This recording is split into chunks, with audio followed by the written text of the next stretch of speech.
subscribe and press the bell icon to never miss another video of Bhakti Charu Swami.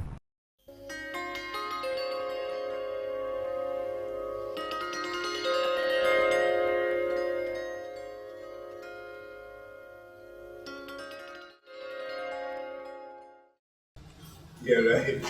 Actually, it was not you, it was Sabas Prabhupada. So, Kalakanda Prabhu actually called, he was in Los Angeles, I think, and he was arranging my programs. So, he spoke to Deland Temple President, Sabas Prabhu.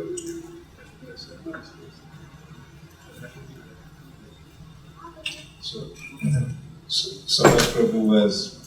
So Kalakanda Prabhu told him about me and then traveling with some nice vision. So Sabas Prabhu questioned him, does he speak English? What was your answer? So I said, very well. Thank you. And today Sabas Prabhu is one of my most intimate friends.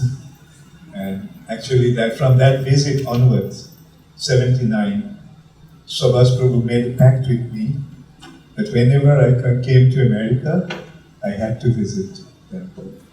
And I did that until he was the temple president in Bangla. I was always visiting him in the temple. And then he came to Los Angeles, became the temple president there. And needless to say, I go there at least once a year, if not more. Hare Krishna. So, this great Kalakanda Prabhu with a loud chanting of Hare Krishna Mahamantra. Hare Krishna, Krishna Krishna, Hare Hare, Hare Rama, Rama Rama, Hare Hare. All glories to Srila Prabhupada. Now, Amyatma Prabhu also is a very senior devotee. He is an artist, he's a scientist, he's a mechanic, he's a person with unlimited talents.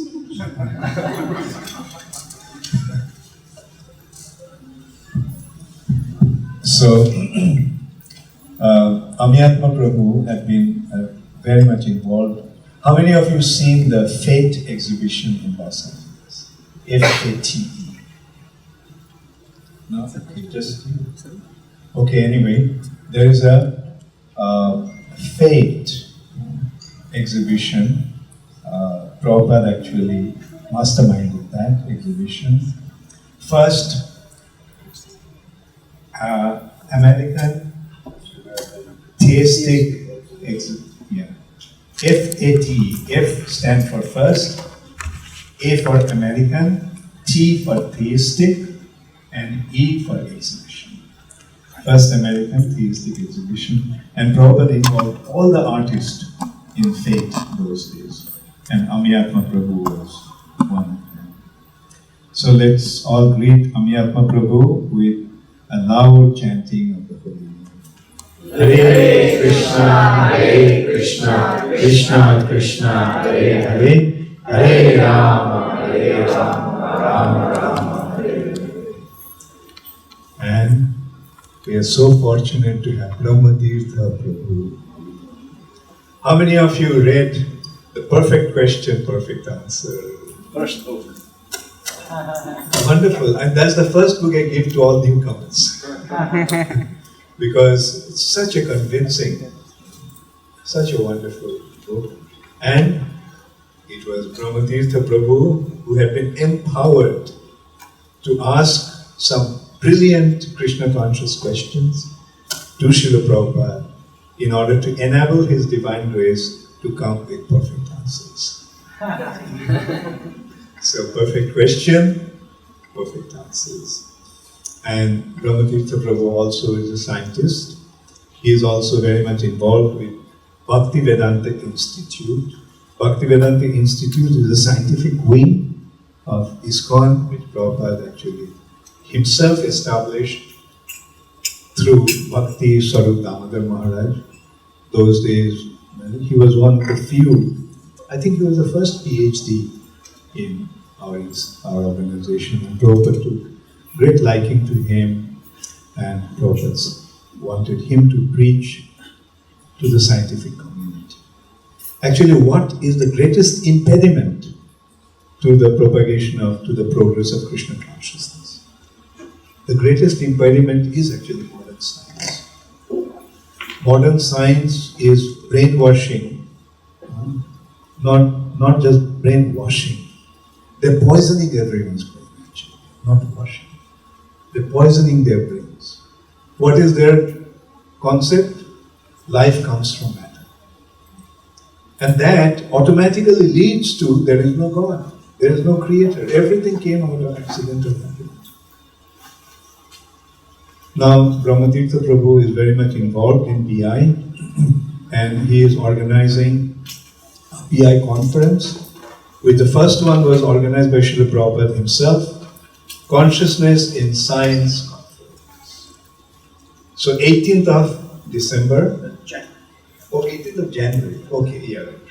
18th of January, this program is going to be in Gainesville, and first, Prabhupada was so sick in 1977, but what did Prabhupada do at the time, in spite of his sickness? Prabhupada was not in samadhi, Prabhupada didn't withdraw, Prabhupada didn't get into rasa culture. Prabhupada was organizing a scientific conference. First BI scientific conference was there. That topic of the conference was the scientific basis of Krishna consciousness. And the theme was life comes from life. Simple, life comes from life. Who can refute that concept? Anyway, so we are very thankful that we got our very brilliant Godbrother Brahmatirtha Prabhu with us today. So let's greet Brahmatirtha Prabhu with a loud Hare Krishna. Hare Krishna, Krishna Krishna, Hare Hare, Hare Rama, Rama Rama, Hare Hare. And Raghupati Prabhu is also an old friend of mine from New York. And Vrindavan, oh yeah, right. In 77 in Vrindavan, that's true. Yeah. And so you can see how senior a devotee he is. And he has been very effectively preaching in the West for the last so many years. And he has been a very sincere patron of this project.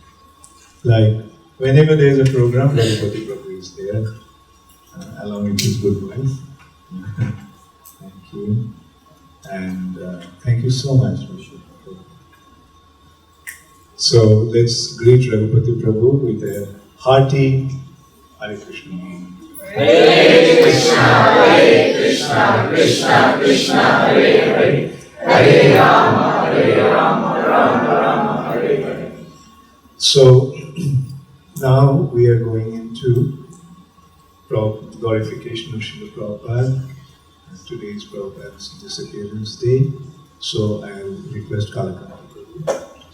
Namo Om Vishnu Padaya Krishna Prastaya Bhutale Srimati Bhaktivedanta Swami Niti Namani Namaste Saraswati Devi Gauravani Pucharani Nirvishesha Sunivadi Paschat Tade Sitani. Hare Krishna. Maharaj, how many hours do I have? Time is eternal. Let's say 10 minutes or so. Is that reasonable? Okay.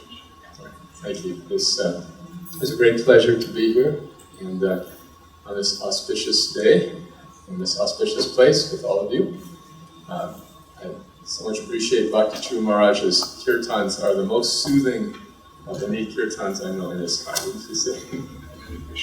But we're here to recognize and appreciate Srila Prabhupada.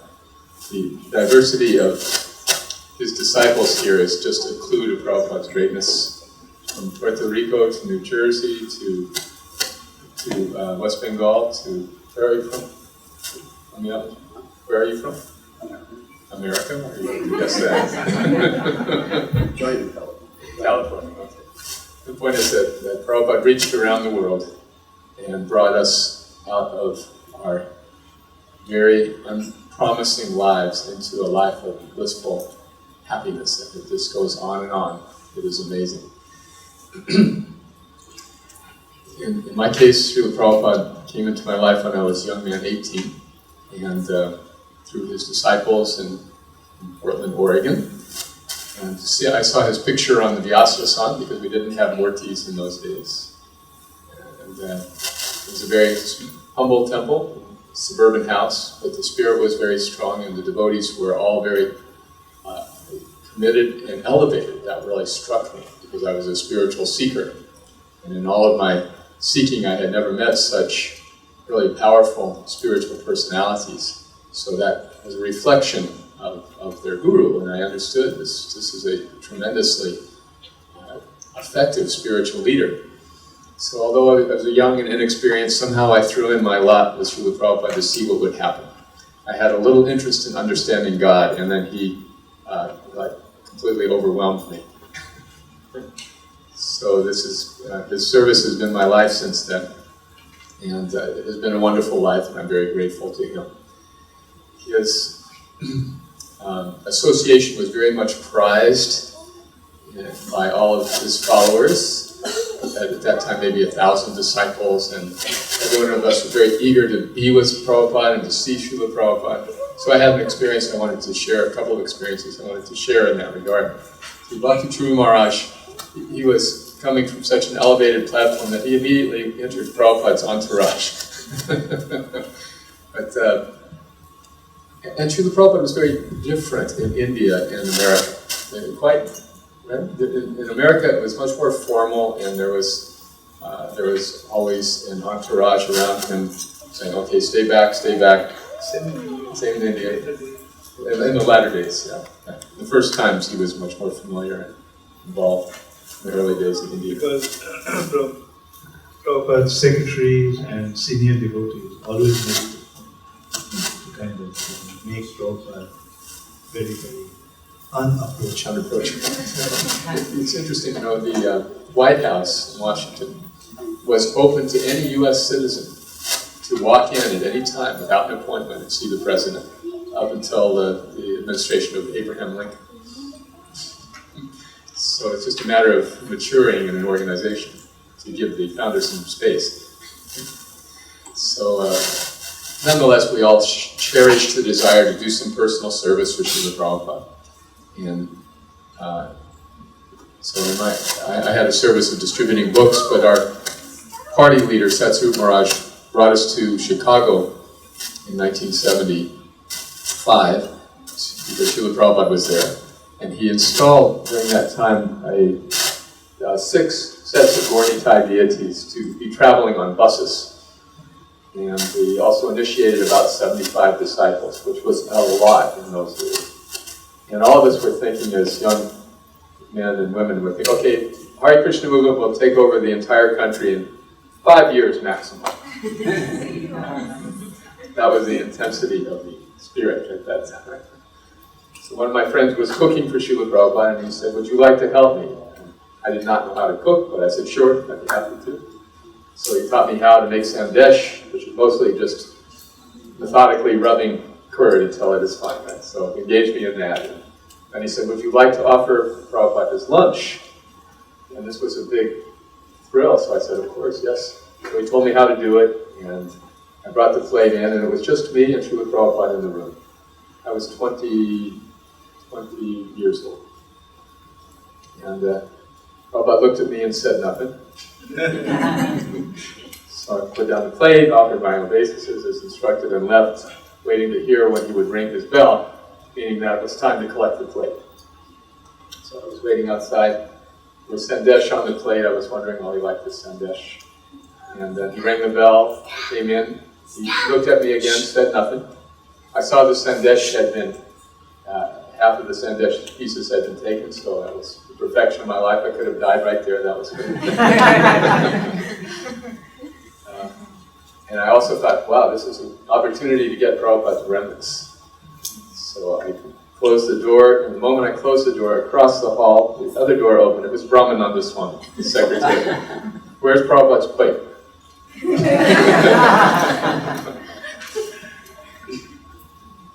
So I was thinking at the time, wow, this is such a great nectar opportunity to personally serve Srila Prabhupada. But the next day, my friend the cook said, well, Prabhupada is asking why so many men are staying back from book distribution to cook for him. So then I understood my relationship with Prabhupada was not dependent on that personal service. In fact, it was much more about my pleasure to be personally serving him than it was about his pleasure. Actually, pleasing him meant to serve him in separation. So that was very instructive. So as I reflect on this over the years, I went back and studied how Srila Prabhupada's life, in the course of those years when he was on the planet, I always seemed to miss the opportunities to serve him, or to have that kind of intimacy with him. It was so extreme that the city I grew up in, Albuquerque, New Mexico, Prabhupada went there. I was born and raised there for 18 years, except for 1 year, 1967, and that was the year Prabhupada came. So a year later, in 1976, our party was going to distribute books in the European colleges. So I was to go to meet my partner in New Mayapur, and Prabhupada was going to be there, and Prabhupada was installing the Krishna Balaram deities there. So it was another very thrilling opportunity. Unfortunately, BBT bought me the cheapest possible ticket. And to make a long story short, I was delayed for 36 hours in getting there. And spent the entire time in the airport just waiting for the plane to be fixed.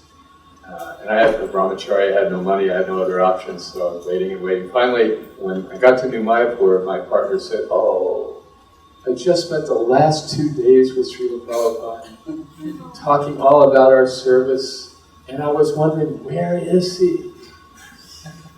By then, there were hundreds of devotees, and the installation was going on, and so, again, I was in the crowd.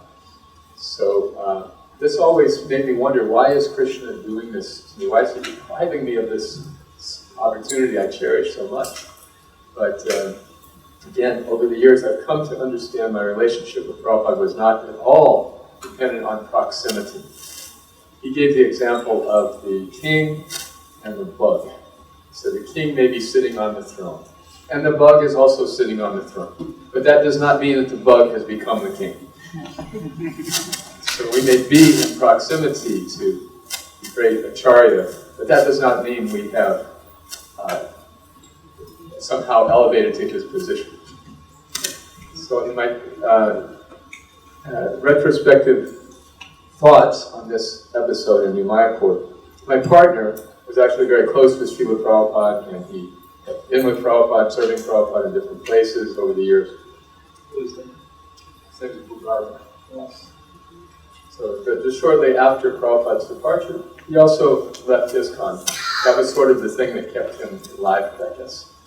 So I feel very blessed by Srila Prabhupada to know that it was his service that has kept me connected with him over the years. And also in my service now, in sharing Krishna consciousness with young people, like Daryl is here from Krishna House, we try our best to help you make that connection with Prabhupada. Would you say you're experiencing that in your life? So, seeing in my own life how my relation with Prabhupada was not dependent on his bhapu, his physical association, but rather his bonding, his instruction, makes it very sweet to share that experience with others and to know that for the indefinite future it can be shared. The impact that Prabhupada had on the lives of his disciples will go on in generation after generation. And this is just one of his wonderful stories, how he is accessible to everybody. Thank you. Hare Krishna. He says you have rice dal and chapatis, and you have the sweets. So you have the association, the personal association, and you have the instructions. So the personal association is like the sweet. It's very sweet balls and burfies and all that. It's very nice. But the real substance is the rice dal and chapati. So most important is the instructions. And so you're all fortunate. You may think, oh, we haven't had the personal association with Prabhupada. But following his instructions is the most important. Share the mic, please. Oh.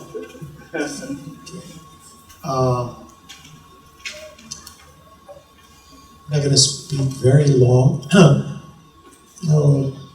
was fortunate to have this association with Bhakti Charu Maharaja in Vrindavan last year that Srila Prabhupada was with us. Srila Prabhupada was mostly in North America, Europe. He didn't come very much to South America. He joined originally in Puerto Rico, and so Prabhupada for the first time in Venezuela. In South America, he visited only Mexico and Venezuela. And one nice thing was when I first saw Srila Prabhupada in person, and it's like, you have the books, you have Srila Prabhupada's books. All we had at that time, we had the books, and of course we had the recordings, and we had the pictures. When first saw Srila Prabhupada, it's just like you take the books, you take the picture, you put them together, and it comes together. So you have the books, and you have Srila Prabhupada. He's here. He's with us. So he didn't come too much to South America. He was in Venezuela in 75. So anyhow, one Kartik, I went to, on 76, I went to Vrindavan. And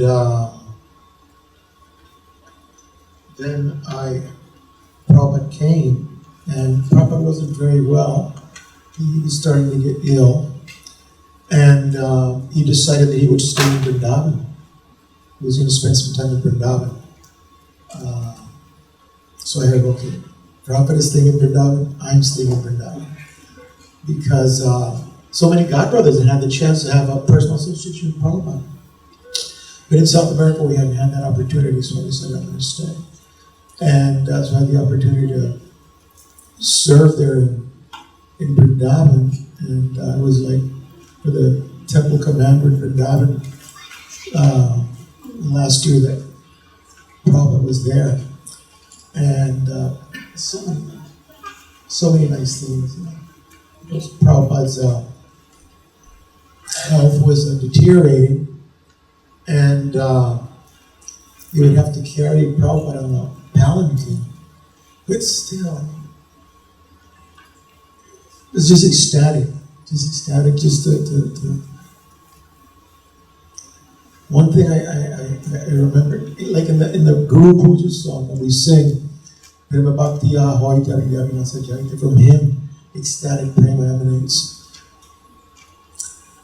And just like in Chaitanya Charitamrita, it says when Chaitanya would feel ecstatic, everyone around him would also feel it. And so, at one time, in Mayapur, going back before Vrindavan, in Mayapur, there was going to be initiations. I don't remember what year it was. This was in the old temple, and the first temple was in under the building where Prabhupada's quarters are, before they built the other temple, the Lotus building. Thank you. And so big initiations in the Mayapur festival. And temple was full. It was like here. The Vyasa was in this end, and everything was chock full of devotees. And so for the initiations, the instructions were given, you come, you pay obeisances this way, you take your beads. And so we offer obeisances now on the left. But when Prabhupada was present, we offer obeisances on the right side, if I'm not mistaken. Anyway, it's different. So the devotees would come, they offer obeisances and take their beads. But then somebody would come and offer obeisances from the wrong direction. So Prabhupada told Tamal Krishna, please announce to the devotees, this is the way to do it. So one or two devotees would come and they'd do it the right way, and then another one would come and do it the wrong way. Prabhupada would again tell Tamal Krishna, Tamal, announce to the devotees, this is the way to do it. And again, a few devotees would do it right, and then another devotee would come and do it wrong. After it happened like 3 or 4 times, the devotees knew Prabhupada. I heard him come and says, this is like washing coal. So, dealing with us was like washing coal, but he was so tolerant and loving. And, after the initiations, at some point, I think before class, Prabhupada was started chanting Jai Radha Madhava. And after chanting a few lines, he just became stunned and was silent. He just, and I remember reading that Maharaja says that the pure devotee, he's always in ecstasy. He's always in ecstasy. But he tries to control it. It's like the volume knob on his radio or something like that. So he keep the volume down, but sometimes he couldn't control it. He just would overwhelm him. And like that's what happened when he was chanting at that time. And he just became stunned. And then the amazing thing was that he was just in ecstasy, but then it was just like spreading. It just like spread. I don't know how far back it went, but anyone who was near him would just, not to the degree that Prabhupada was feeling ecstasy, but you would feel it. And he was like that for a little while, and then I think it was a couple of devotees would say, Jai Srila Prabhupada is still. Somebody would say, Jai Srila Prabhupada is still. I think it was a Hamsa Dutta, took the car to his church. Or no, Hare Krishna. Hare Krishna with Prabhupada. And his ecstasy. So, in Vrindavan, even though Prabhupada was ill, still he, on a palanquin, he would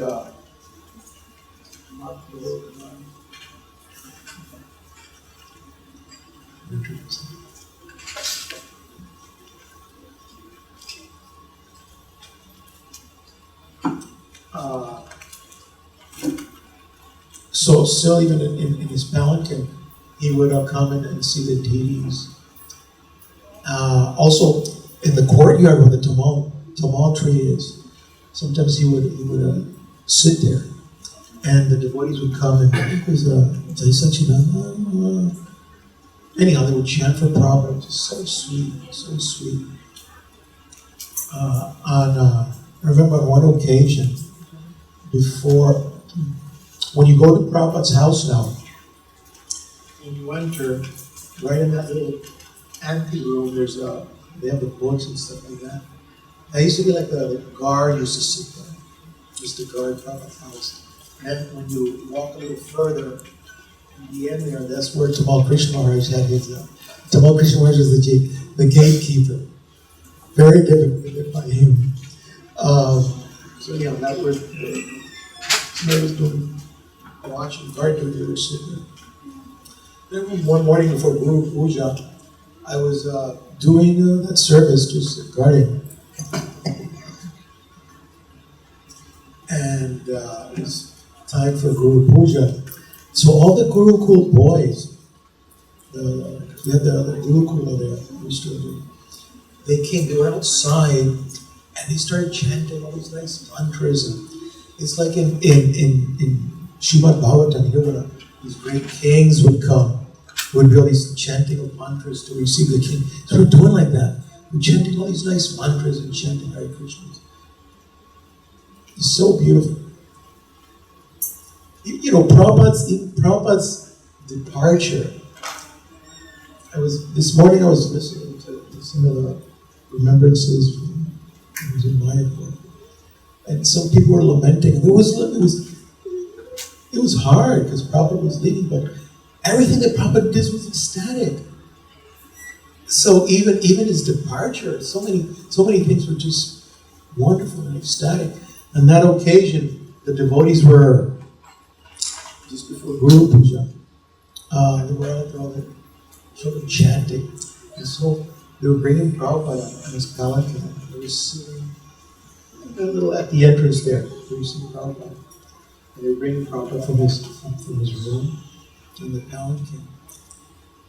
And when I looked up, when I looked up and saw Prabhupada, he was effulgent. He was just like the descriptions that they give of Nityananda Prabhu. He was brilliant, like so many moons, and even the rays of light emanating from him were holy. And Srila Prabhupada was just, he was sitting on his palanquin. He was just shining, and the light, the rays emanating from him were just like so cooling. It was so wonderful. So many nice pastimes were there. There's one pastime when Prabhupada was there, which Maharaja, you can correct me because you were there all the time, but I wasn't there for that particular. There was this in Vrindavan, in Mayapur, Vrindavan, so many important people would come to see Prabhupada, ministers and like that. Which, by the way, Prabhupada made the comment. He said at the entrance to where, when you enter into Vrindavan temple, as you enter on the left is Prabhupada's Samadhi. At the beginning, when they were building there, where the Samadhi is now, there were two huts, adobe huts, plain little Indian houses. And those were the chowkidars. That's where the guards used to stay. And Prabhupada made the comment. He says, personally, I would prefer to be in this little hut, just chanting simply there. But so why do we have this nice house like that? Is to receive guests. It's for preaching. So, so many important people would come to visit. One occasion was this big circus in Iran, and the magician from the circus wanted to come and visit Prabhupada, so he came and visited Prabhupada, and very famous magician. And so he came, they were businesses, and he asked Prabhupada if he wanted to see something. Were you there for that knowledge? No. I heard the fucking word, I was there, but I didn't go. So the magician asked Prabhupada if he could do some tricks. And Prabhupada said, sure, go ahead. And so then when word got out, all the Guru, everybody, Prabhupada's house got full of devotees. And the magician, started doing his tricks, making things appear, making things disappear, pulling things out of here. On one occasion, he went to Prabhupada, pulled a sweet ball out of his, devotees got a little serious, but Prabhupada started laughing, so then the devotees relaxed. And so this was going on for a while, the magician making things appear and disappear. Then after a while, Prabhupada got serious, and he addressed the magician. He said, so, you make so many things appear and disappear. Can you make birth, death, old age, and disease disappear? And the magician, Srila Prabhupada said, I can, and that is magic. So, Yes. Okay, so Srila Prabhupada ki jai. When devotees speak on Prabhupada, they get into ecstasy again. But anyway, thank you so much. Thank you so much. And especially the memories of those days are so precious and so vivid. And I'm sorry I had to. No. Because maybe Raghupada Prabhu, when he comes next time, we just insist on him that he'll have to speak with his days in Vrindavan with Srila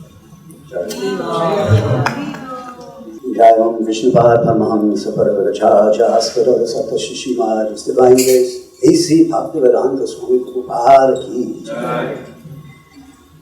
So, like Kalakanta was saying,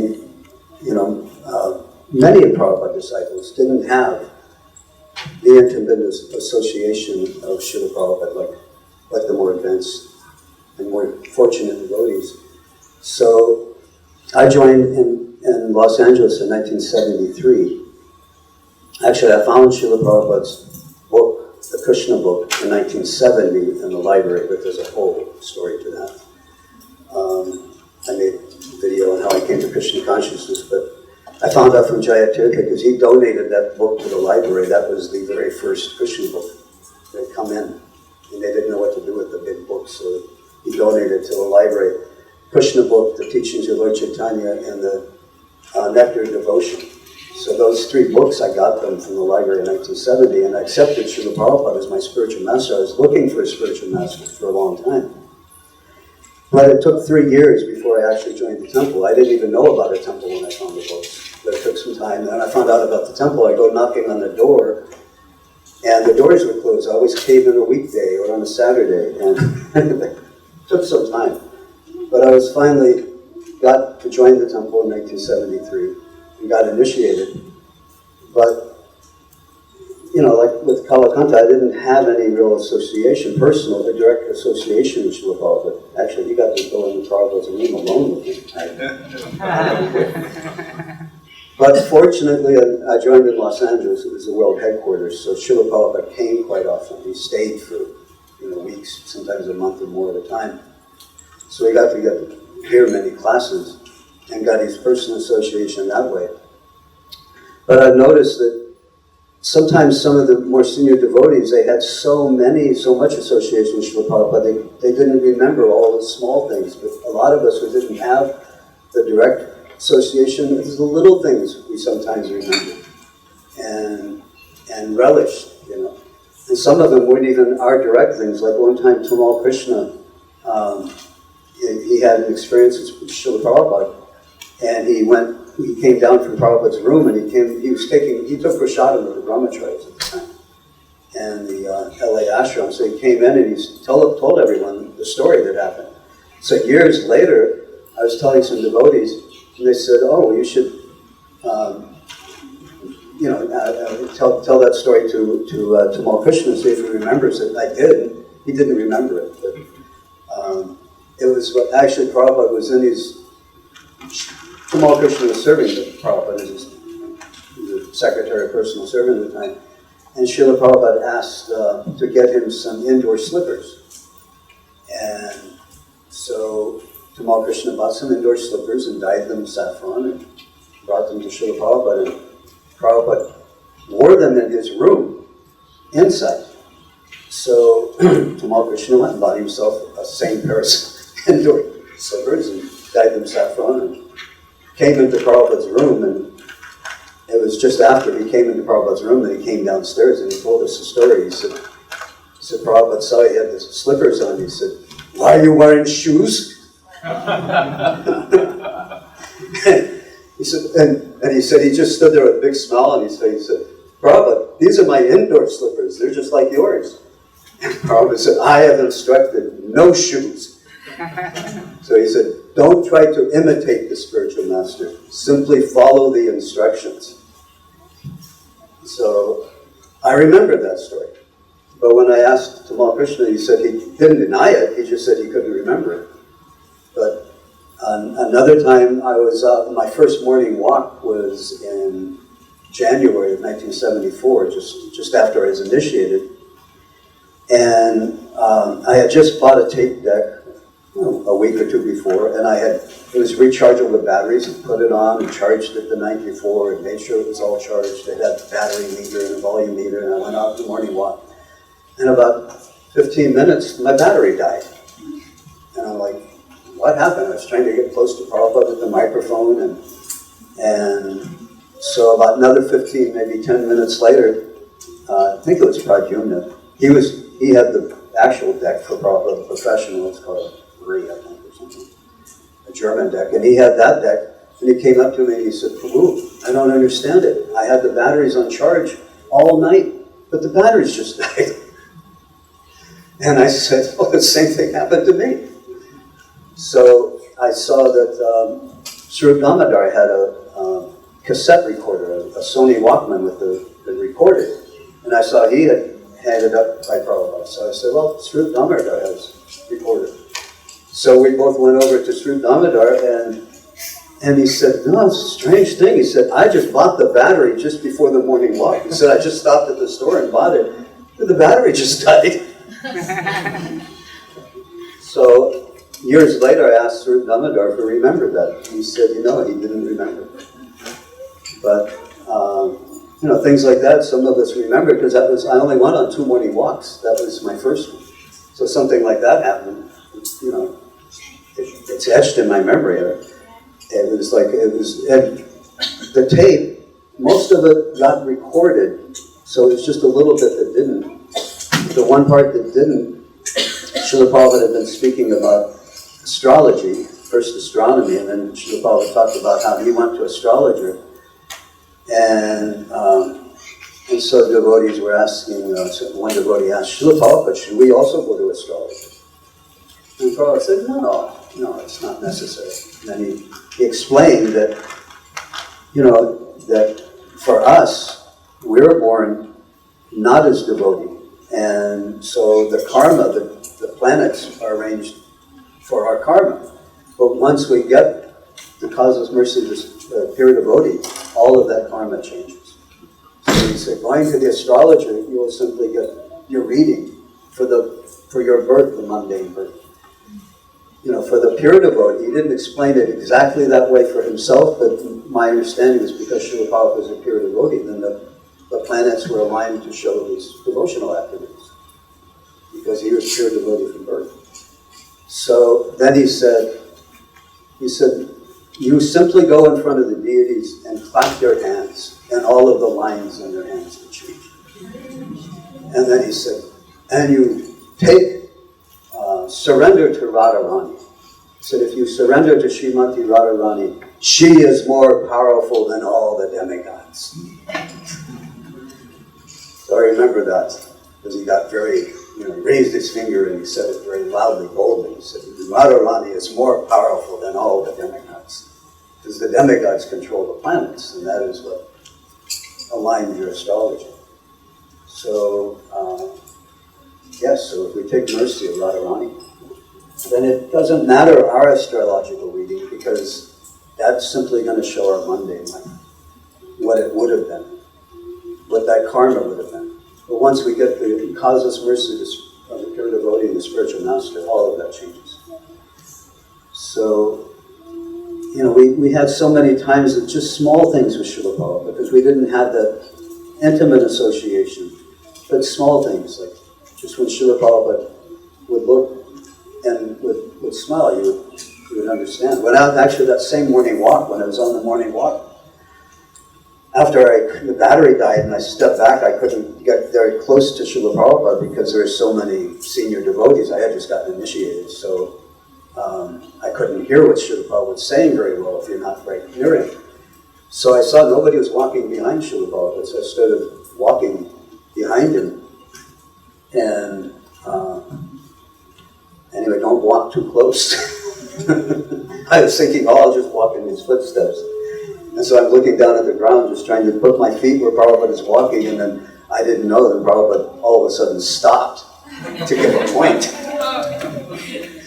And I'm about the same height as Srila Prabhupada. I was on my tiptoes and my nose was touching his seat. I was trying to balance myself. So don't walk too close. But that day I wanted to ask a question. That's why Prabhupada started talking about astrology, because I wanted to ask him a question. I couldn't think of a question. I had written down questions, I forgot to bring it with me. And so when I was thinking I couldn't think of anything, the only thing that came into my mind was the Kohoutek comet. It was in the news, this new comet that had been discovered. So the only thing that came to mind was asking Prabhupada about a comet. And I thought, oh my God, what a nonsense. You know, I thought, I can't ask him about a comet. So it was the only thing that came in my mind. So I thought, no, I'm going to have it, because I wanted to have some conversation with Prabhupada. So I thought, let me ask, I got to ask. Just ready to ask, and the devotee right next to Prabhupada, Prabhupada, there's this comet. Kohoutek. I'm thinking, oh my God, he took my question. So Prabhupada, the devotee asked the question. Prabhupada was looking at the devotee. But when he stopped to answer the question, Prabhupada turned around and looked right at me and answered the question. And then I looked down, I looked up, Prabhupada still looking right at me, answering the question. And by the way, he said the comets, because the devotee's question was, the comets are bad omens, and Prabhupada said, comets are not, no, he said, no, they're not a bad omen, they bring disaster. He said, because when they pass, he said, an omen, you can chant some mantra and counteract an omen. But he said, but a comet affects the planets slightly on their orbits, and this causes disturbance. So he said, no, the comets will bring disaster. Can. Depends how much they disturb. He said the Halley's Comet was what led up to World War I. So when the comet came, it disturbed, and everyone's minds became disturbed, and little people went off to war. So there's other devotees to speak. Hare Krishna.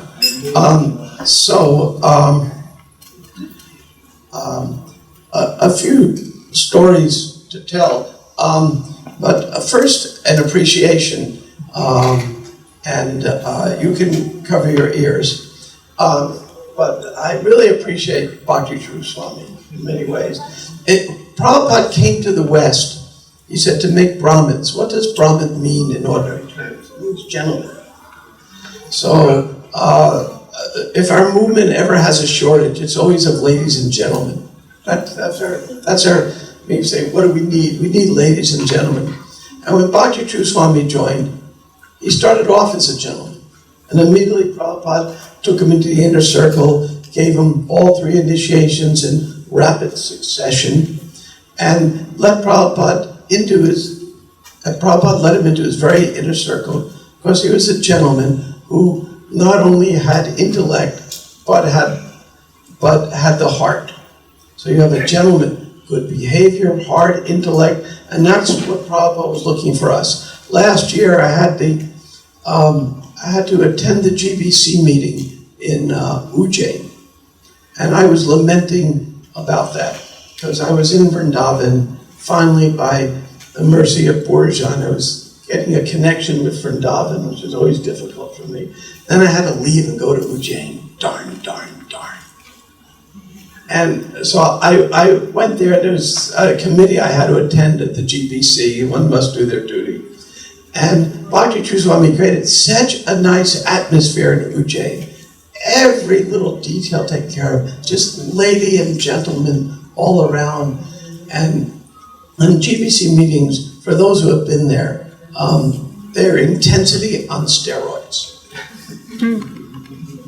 And it just created, in spite of all the pressure, in spite of being the chair, in spite of everything going on, he made everyone feel like we were really special guests. It was quite wonderful. So over the years, I've got to work on various projects with Bhakti Charu Swami. And now I lament he's my neighbor, but I'm so stupidly busy I don't get to visit very much. But it's a special treat to be with Prabhupada's gentlemen. So,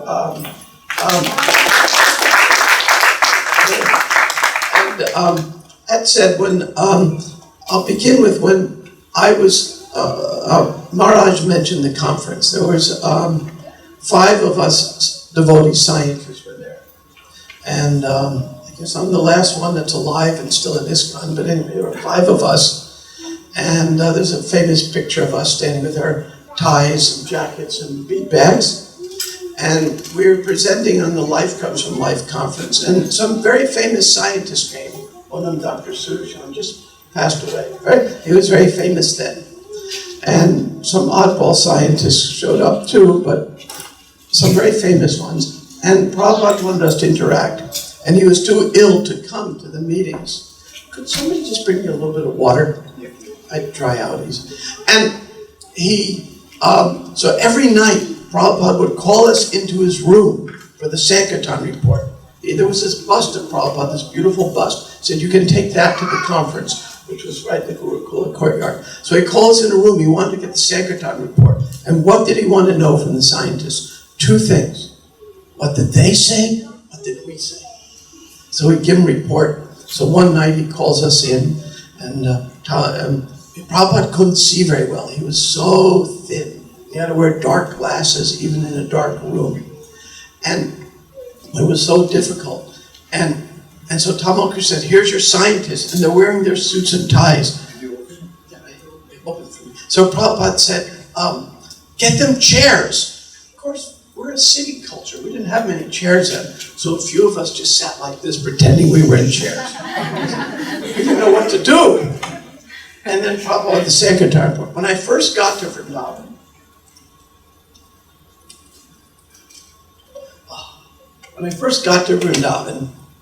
I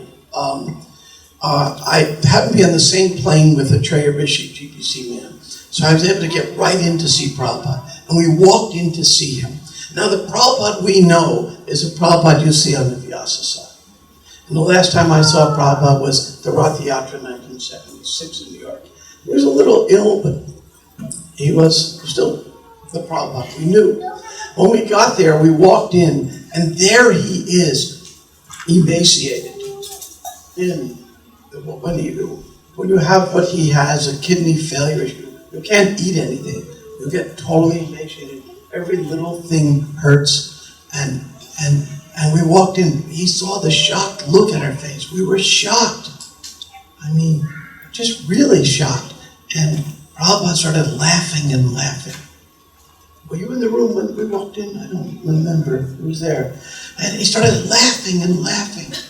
And he turns to a tray and says, I've been telling you that I'm not this body. Now the body's gone. I'm living in my bones. Will you believe me? I thought it was the funniest thing. So obviously Prabhupada had, but one thing that Prabhupada had was a tremendous sense of humor.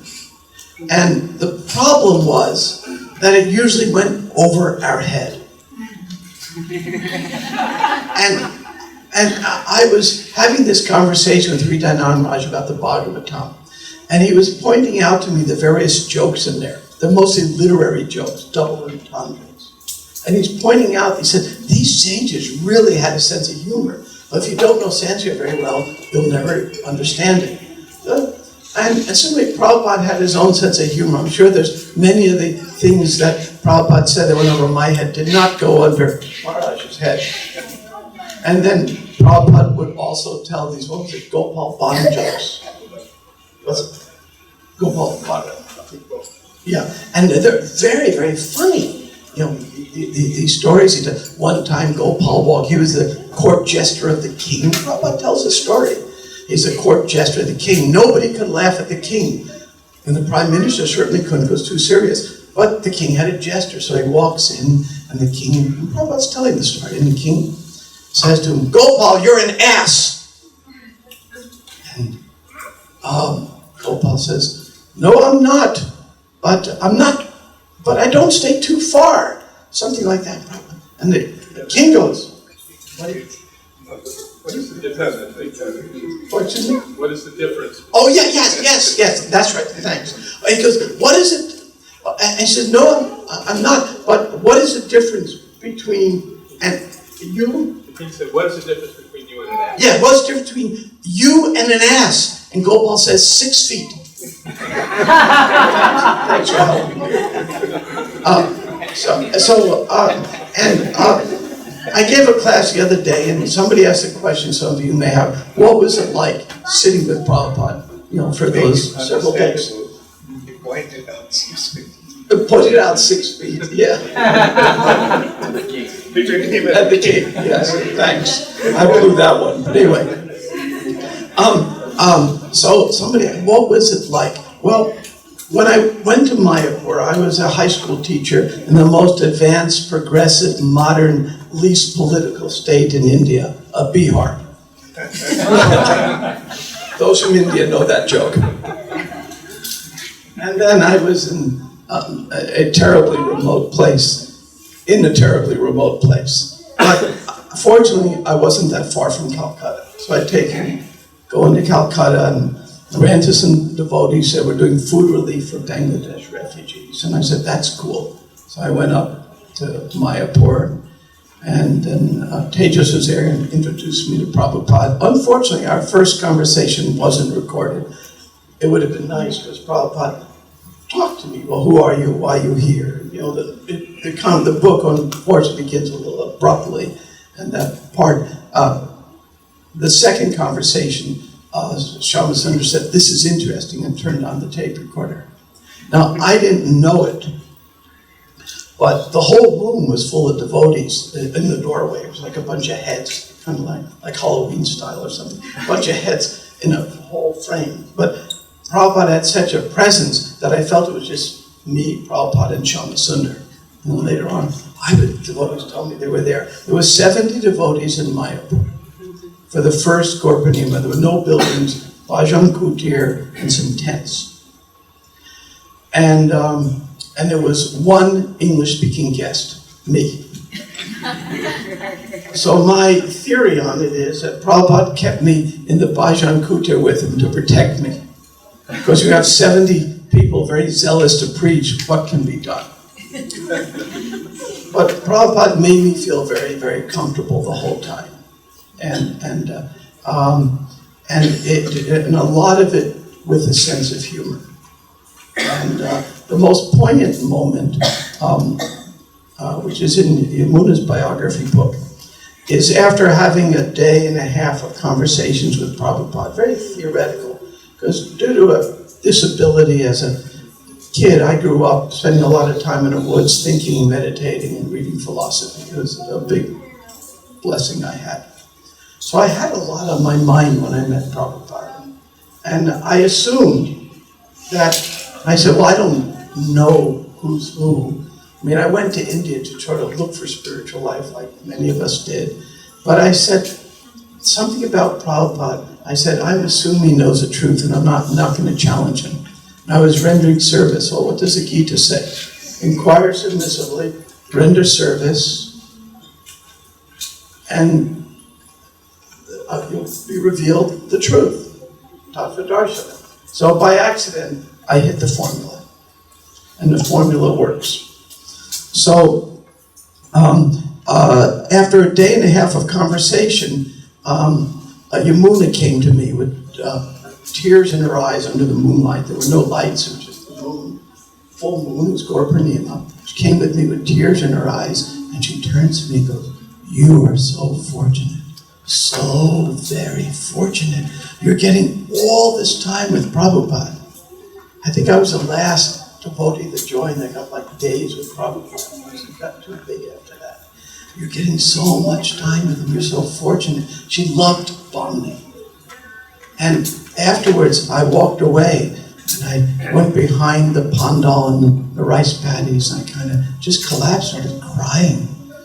Ooh, this is intense. And the next morning, Prabhupada's servant called. Prabhupada wants to talk with me some more. So I walk in and I say to Prabhupada, oh, I was a little scared. I have to leave now. I have to get back to my teaching.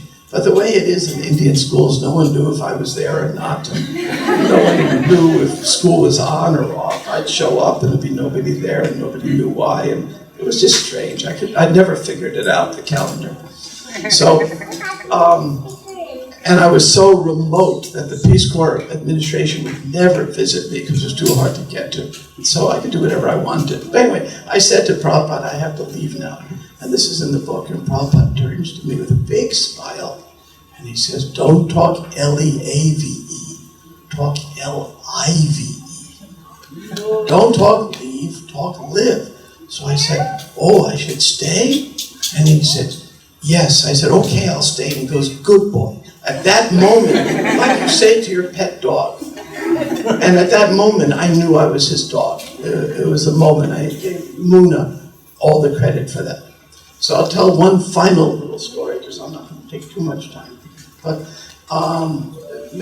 so I came back to America. I was engaged before I met Prabhupada. So I got married. My poor wife, now of 47 years, my poor wife, I came back, my fiance, she had never heard of Krishna or Prabhupada or Hare Krishna or anything like this. But she also met Prabhupada some few months later, and that started changing things quite dramatically. But I didn't want to get initiated. I started following, chanting. I didn't want to get initiated till my wife was ready, and I was also in graduate school, which is a really weird thing for a devotee to be doing that. I was doing a Krishna Yoga club. I was involved, but I had an apartment. It was a Sankirtan outpost, but whatever, I was in graduate school. And some devotees were on my case. It's been 2 years since I met Prabhupada. I'm not initiated. Some devotees, in their infinite kindness, would walk up to me and say, what's wrong with you? And I took it to heart. I mean, others weren't like that. I mean, Gopal Krishna and Grahasta was really nice to me. We were friends and all, but some were. Anyway, so I started thinking, there's really something wrong with me. I really started thinking that way. I mean, in my heart, I said, God, there's something wrong with me. I just not surrendered. But I was doing a lot of service. I wasn't. So then Prabhupada was in New York at the old Henry Street Temple. And I was thinking, oh, I don't want Prabhupada to see my face. Anybody ever feel like that? You don't want your guru or don't want someone to see your face because you're such a whatever you are. So I was kind of in that down mood. I don't want Prabhupada to see my face. Because he gave me so much kindness. The book was about just to come out, and here I am, not even initiated. So Prabhupada was about to round the corner, and I hit the deck. And I said the prayer as slow as you can say the prayer. Namah, Om, like that. And so then Prabhupada would walk by me. And then after he walked by me, I would stand up and go in the back of the temple room. And so I hit the dirt. Now, I don't know how Prabhupada recognized me, but he walked by and he stopped right where I was. And my wife was there and she offered prayers and stood up. She said, what's wrong? She thought something happened to me. I didn't get up because I sang the prayer so Prabhupada would walk by. I figured for sure he's past me. And then I stood up and he was this far from me. Inches. Inches. He was waiting for me.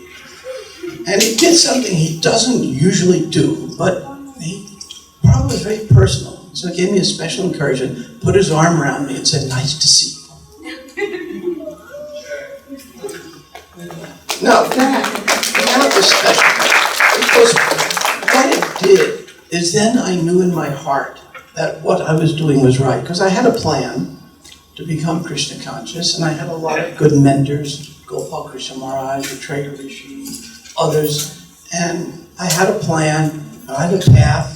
It was progressive. Prabhupada said 150 times in the Veda base.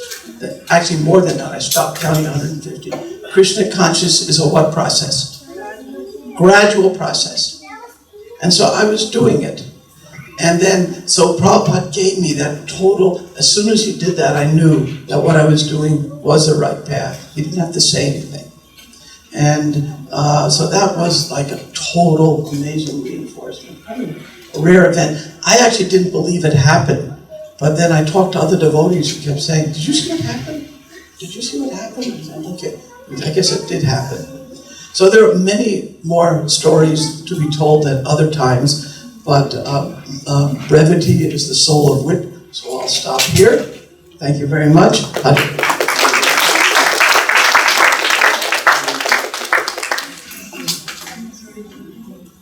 So you're also very happy. Thank you so much. Thank you so much. These are all very, very,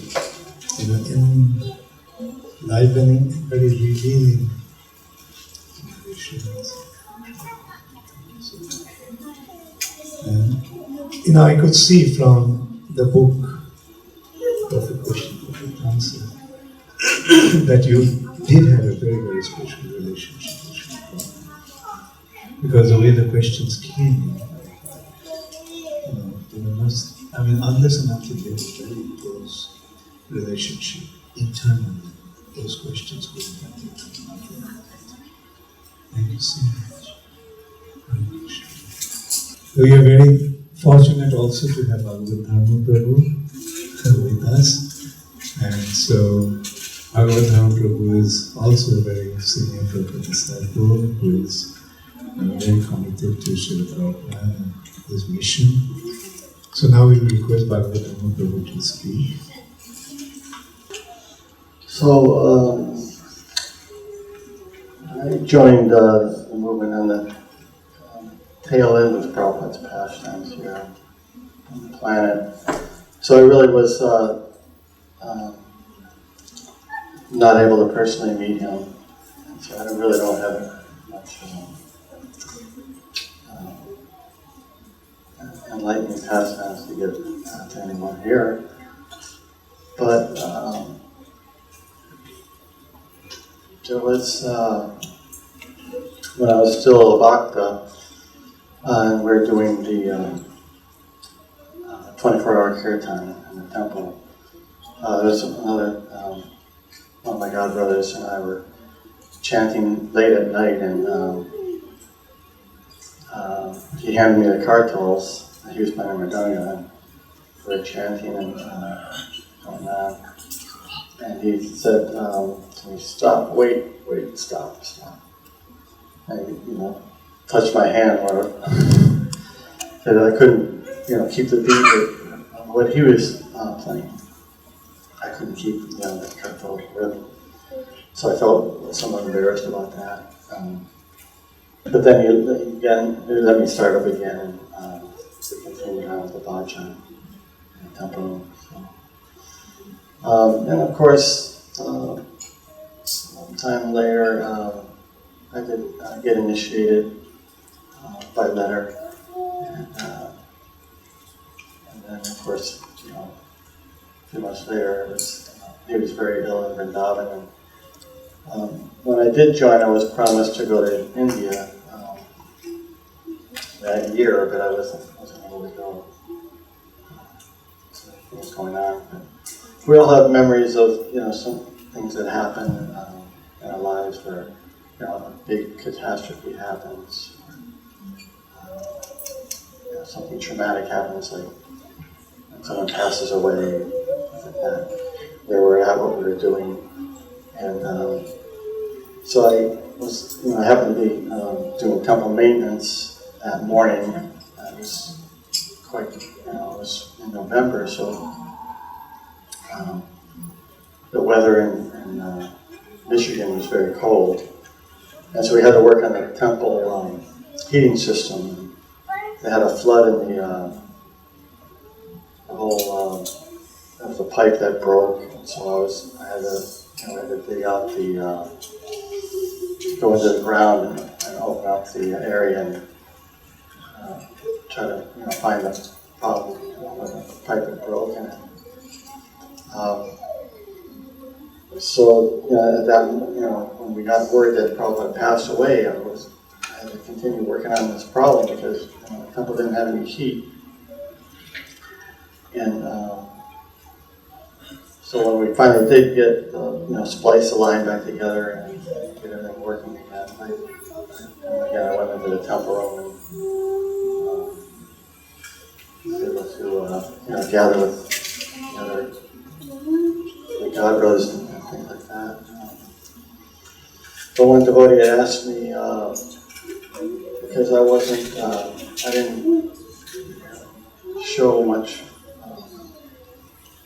emotion when I heard that Prabhupada had passed away, and so he kind of chastised me.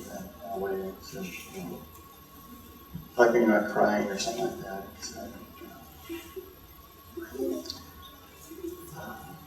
I was so involved with trying to fix the temple, and then finally hearing that he had passed away, and there's really no excuse for it. But, it's true. So. And then when I was very young, my father also passed away. My maternal father. I was like 6 years old when he passed away, so I was too young to understand what was going on and things like that. So I kind of compare that with the passing of Srila Prabhupada.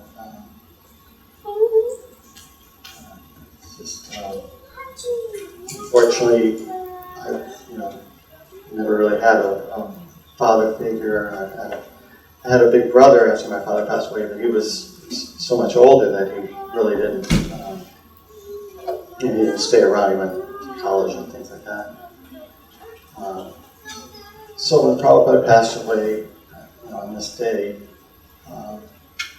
it was kind of somewhat of a letdown for me, mentally, because I was thinking that I would never be able to take his darshan and stuff like that.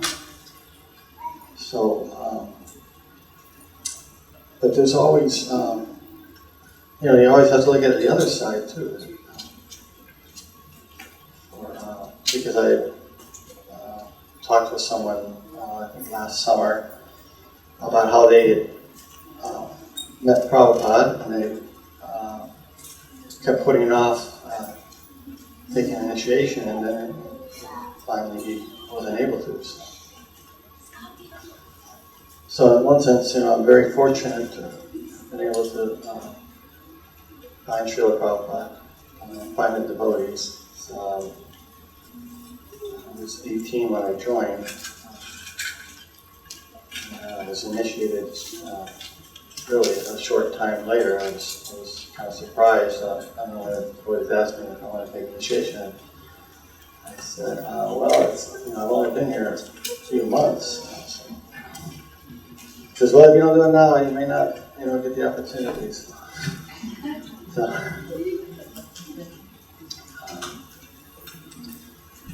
but it's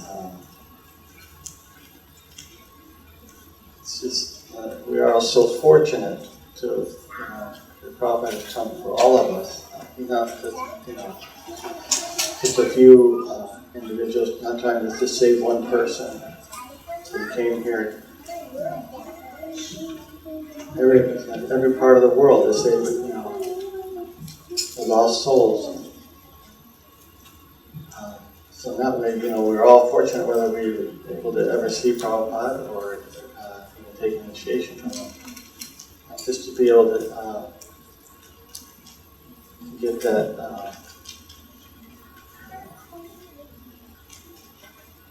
darshan from, our senior Godbrothers now.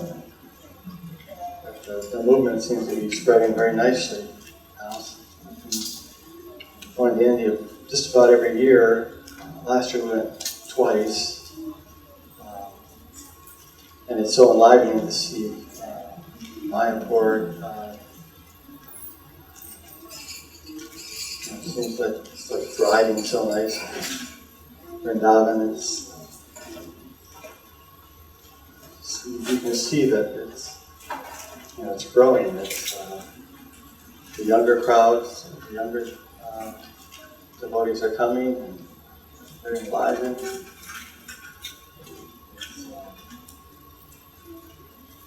Just for someone like me to see that, it's very enlivening. Anyway, I thank you all for letting me speak my mind for a few minutes here. Our glory to Srila Prabhupada.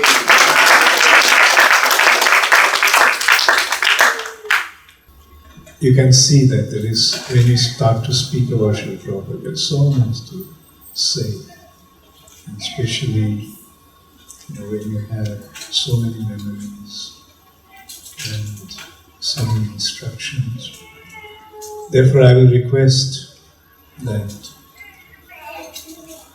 what I wanted to say is there in the book, The Ocean of Mercy. Please read it. Not read it because I'm not trying to promote that book, but in that book there are quite a few very important instructions of Srila Prabhupada. And so it's because of that. I never really thought of writing a book on Srila Prabhupada, my days with Srila Prabhupada, because in a way I used to feel that even when I used to speak, I used to feel quite embarrassed, as if I'm blowing my own trumpet. But some of my Godbrothers insisted that I write. And when I started to write, I realized that actually, yes, these instructions were very, the time that I had with Srila Prabhupada, there's certain things that Prabhupada said, and certain things that I've seen Srila Prabhupada doing was very educational and very instructive. So I'll briefly speak on how Srila Prabhupada left this planet. This is a particular day when Srila Prabhupada left. Srila Prabhupada actually decided to leave this planet when he was in Rishikesh in the summer of 77. And I used to be with Srila Prabhupada from 12 to 2. So one night at around 1 o'clock, Srila Prabhupada called me. We went to attend Srila Prabhupada and we used to stay awake. We never really slept. Like everybody, one of us had to be with Srila Prabhupada all the time. So Ramana Swami's shift was from 10 to 12 and mine was from 12 to 2. So when Prabhupada called me and Prabhupada told me, the time has come for me to leave this planet. So please, I want to leave my body in Vrindavan. Please make arrangements to take me to Vrindavan immediately. I mean, you can really imagine how shocking that what I heard from Srila Prabhupada was. So I practically trembling, I climbed down the stairs, went downstairs to the Krishna Maharaj's room, woke him up, and I told him what Prabhupada said. And so he jumped out of the bed and ran upstairs. And Prabhupada told me the same thing. Time has come for me to leave this planet. So please make arrangements. I want to leave my body now. So please make arrangements to take me to me. So that night only we packed everything. In the morning we left. On the way we drove actually. And we stopped in Delhi, spent the night in Delhi. The next morning we left for Bangla. Devotees were ecstatic. Prabhupada is coming to Vrindavan. But then after having the darshan of the deities, Prabhupada went to his room, everyone following him. And there Prabhupada made the announcement why he came to Vrindavan. I mean, literally I could see how ecstasy turns into agony. Like devotees were ecstatic. Prabhupada came and there was loud kirtan, they were so happy. But when Prabhupada made that announcement, everyone practically started to cry. And those who didn't cry, they were stunned. Prabhupada understood the feelings of the devotees and Prabhupada started to speak on quoting the verse, Dehi Nashmitata Dehi, Komaran Yogamata Tata Dehantara Prapti. He emphasized the point, Dehantara Prapti. It's just a changing of body. And those who are situated in knowledge, those who are dhira, they don't get overwhelmed with this affair of changing of bodies. And then Prabhupada told me, after everyone left, Prabhupada told me, from now on, don't cook for me and don't force me to eat anything. What's the use of eating when there is no appetite? And that also came like an ultimatum. So I ran to Tamal Krishna and told Prabhupada, see, Tamal Krishna Maharaj also was quite affected by that. He just sat there silently and finally said, at a time like this, we don't know what to do. And literally we couldn't force Srila Prabhupada to eat. But then the news actually spread when Prabhupada stopped in Delhi. Tamal Krishna Maharaj phoned Adhikeshwar Maharaj in New York and asked him to inform all the senior devotees. And then within a short while, senior devotees gathered and in Vrindavan. They had a meeting and then they decided that Prabhupada is a pure devotee of Krishna. So if Prabhupada wants something, then Krishna will fulfill that desire. So we can't let Srila Prabhupada go. So with that appeal, they actually approached Srila Prabhupada. And Prabhupada agreed, okay, so that if you want, yes, stay. And well, then after that, Prabhupada asked me to go and see one Ayurvedic doctor, Bonamali Kaviraj. Bonamali Kaviraj started to treat Srila Prabhupada, and Prabhupada's condition started to improve. And when Prabhupada's health condition improved, Prabhupada wanted to come to the West. And Prabhupada mentioned in very few things about his desire to go into the West. One thing he said, a soldier doesn't want to die there. A soldier doesn't want to die. So he didn't want to. He wanted to fight and go to the West. But unfortunately, although Prabhupada's plan was first to London to New York, Gitanagari, Los Angeles, then Hawaii. But when Prabhupada went to London, his condition deteriorated and he came back to India. I was already in Mayapur at that time. I received a telegram. Prabhupada asked me. It was sent by Tamal Krishna Maharaj. The telegram just said, Prabhupada wants you to come to Vrindavan immediately. So I just, the next morning I took a flight.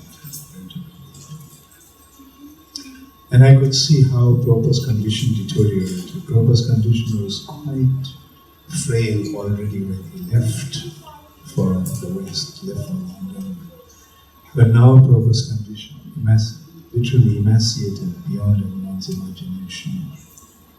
So when Upendra Prabhu told Prabhupada that I arrived, Prabhupada told him to ask me to go to him. So then Prabhupada asked me to help him to sit up.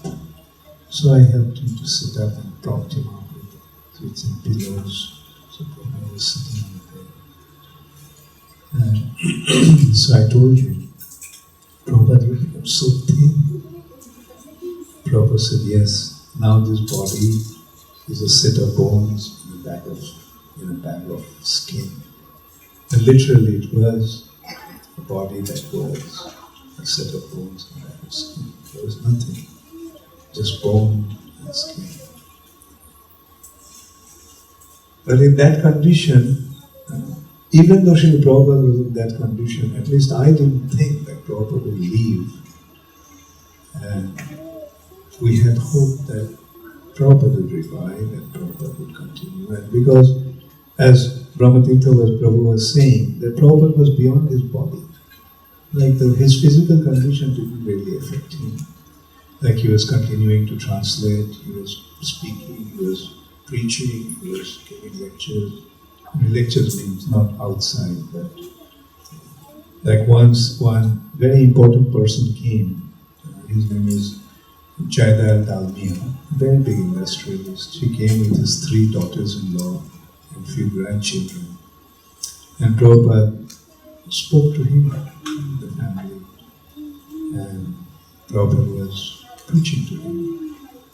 This Jayadal Dalmia was also quite an elderly person, and he was quite close to Srila Prabhupada, very pious person. So when they left, I told Prabhupada, you should not talk so much. Because Tamal Krishna Maharaj already was very careful not to let anybody come, unless and until they're very important. So he allowed Jayadal Dalmia to come with his family. But when they left, and I told Prabhupada, you should not take the trouble, strain yourself speaking like that for so long. Prabhupada said, no, preaching gives me life. And literally it was like Prabhupada was not affected by his physical condition. You may have seen the in the video how Prabhupada was translating when he didn't even have the strength to turn to his side. Jayadita Maharaj was holding the microphone. Pradyumna Prabhu was reading from Bhagavatam, and Prabhupada was giving his popular purport. So that is Prabhupada. And then his condition deteriorated gradually.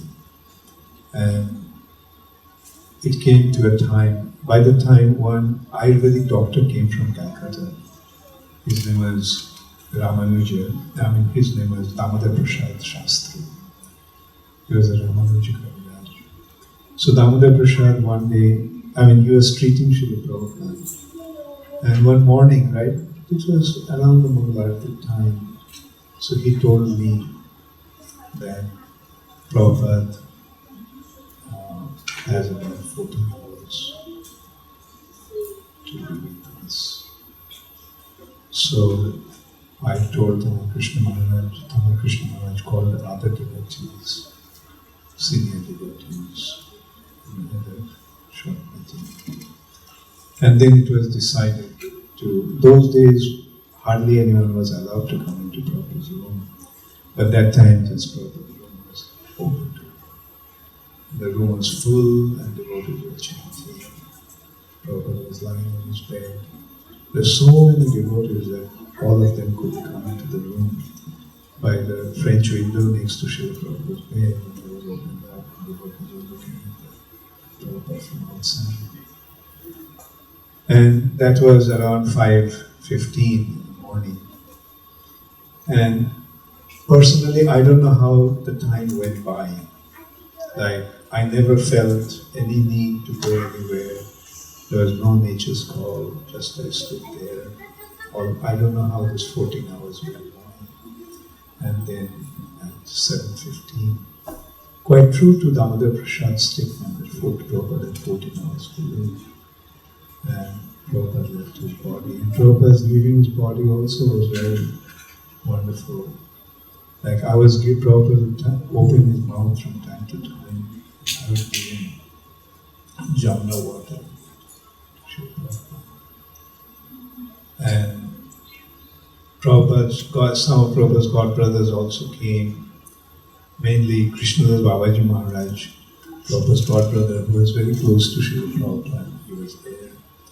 He was sitting on a chair next to Srila Prabhupada's head by his bed. And at one time, Krishna's Babaji Maharaj told me, see, he's still chanting. And then I noticed that when he opened his mouth, his tongue,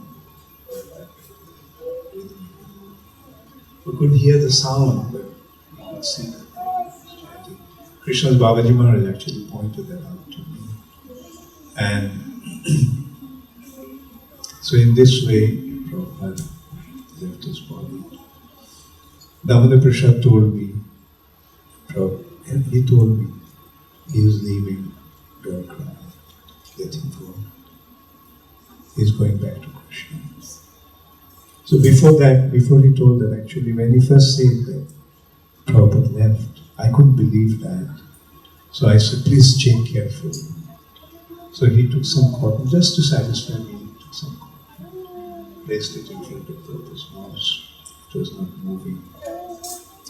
I said, no, look at it. He had a stethoscope around his neck. So I said, check with the stethoscope. Because I couldn't believe that Prabhupada could leave like that. And so he took the stethoscope and just pressed it. Then he just told me, he's going to Krishna. Let him go. Don't cry, don't call, don't.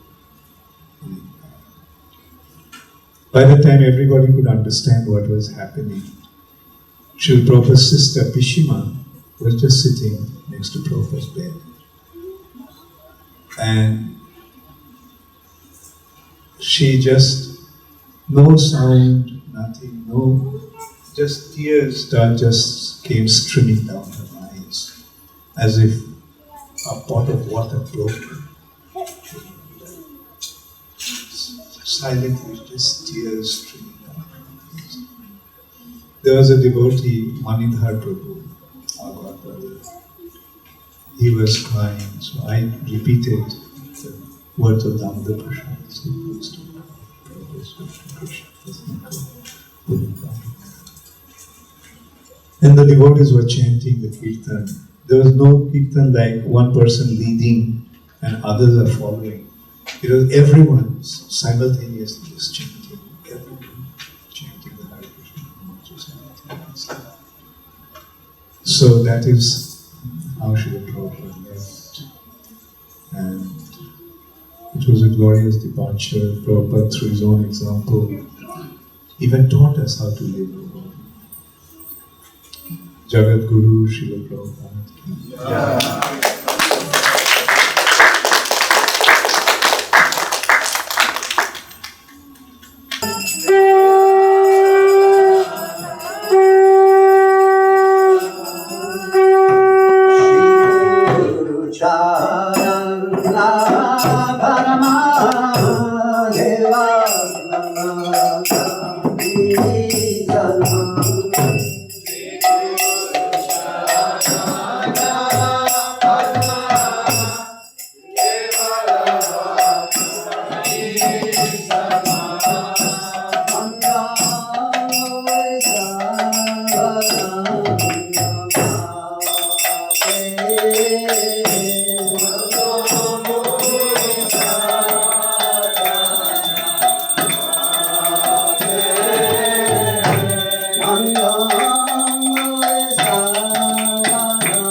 Bhakti.